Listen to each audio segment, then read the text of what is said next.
It's my opinion that it will blow. It will blow sky high. It will be the biggest scandal ever, or one of the biggest scandals since Al Capone in terms of organized crime. I believe that there's going to be a lot of embarrassed and a lot of red faces.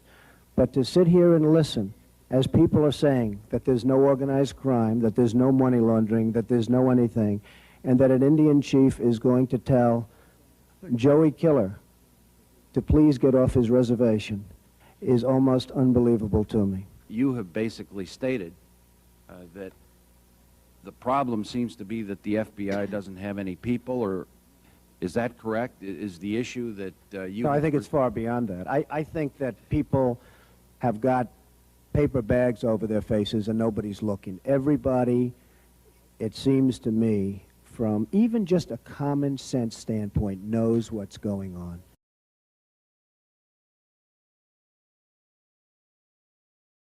Did you submit this list to the FBI at any time? I'm not a law enforcement officer. I'm not supposed to be going around checking Indian reservations. That's what you have the FBI for, and they're very capable, the most capable. But that's not my job. The Indians don't have to pay tax. Nobody's more for the Indians than Donald Trump. And you ask about competing. I love to compete. Nobody likes, and I think many of you folks up there know for a fact that I love to compete. But I like to compete on an equal footing. I'm competing and paying hundreds of millions of dollars in tax. My so-called, as you would call them, opponent, and they're not an opponent, but my opponent is competing and paying no tax. It's not a fair situation. You indicate that they don't pay taxes.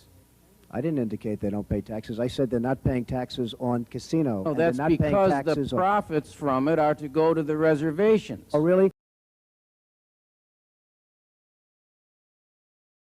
Now, who have you sold tomatoes to? To a lot of fruit stand and grocery stores. Is your testimony that in the last 5 or 6 years you've been going around to grocery stores in the New Orleans area and selling tomatoes?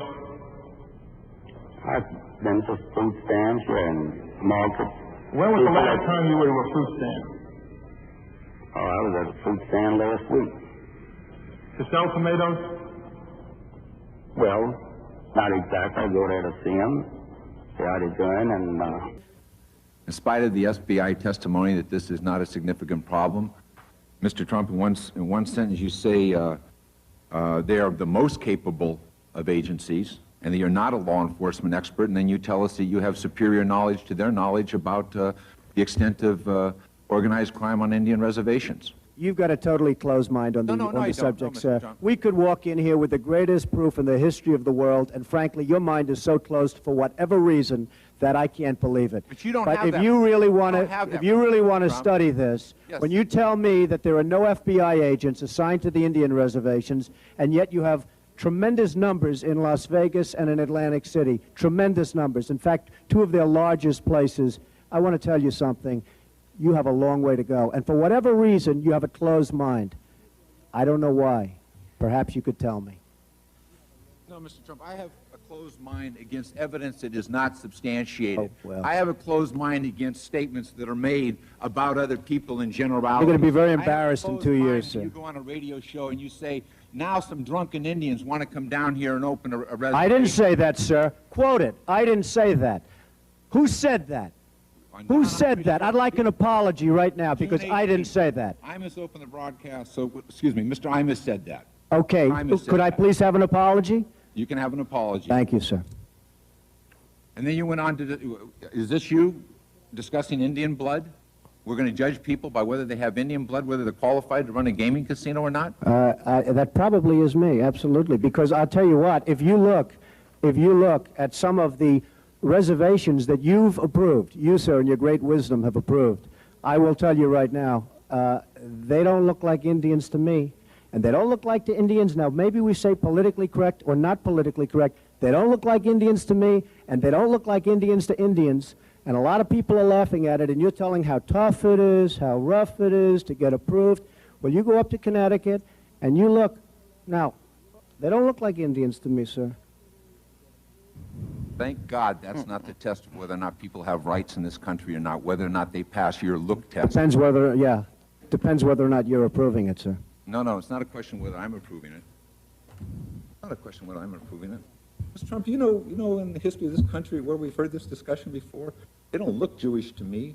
Oh, really? They don't look Well. Indian to me. They don't look Italian to me. Mm-hmm. And that was a test for whether people could go into business or not go into business, whether they could get a bank loan. You're too black, you're not black enough. I want to find out. That's not Well, then why you're not- approving for Indian? Why don't you approve it for everybody then, sir? That's not a- If your case is non-discriminatory, why don't you approve for everybody? You're saying only Indians. Wait a minute, sir. Stand for it and You're fight saying only Indians can have the reservations, only Indians can have the gaming. So why aren't you approving it for everybody? Why are you being discriminatory? Why is it that the Indians don't pay tax, but everybody else does? I do. Why is it that I pay tax? Why is it that senior citizens get tremendous benefit from the taxes that a certain industry does, but the Indians aren't contributing to that? Why aren't the Indians, excuse me, sir, why aren't the Indians that are making all the money in Connecticut, which is the most successful of the Indian reservations, why aren't they spreading the wealth with the other Indians, sir? Why don't you do something for the other Indians that are living in total poverty? Because you know why? Because their Mr. reservation Trump, is if you'll too give far the away. chairman a chance to answer your questions, I'm sure he will. I'm sure he will, absolutely.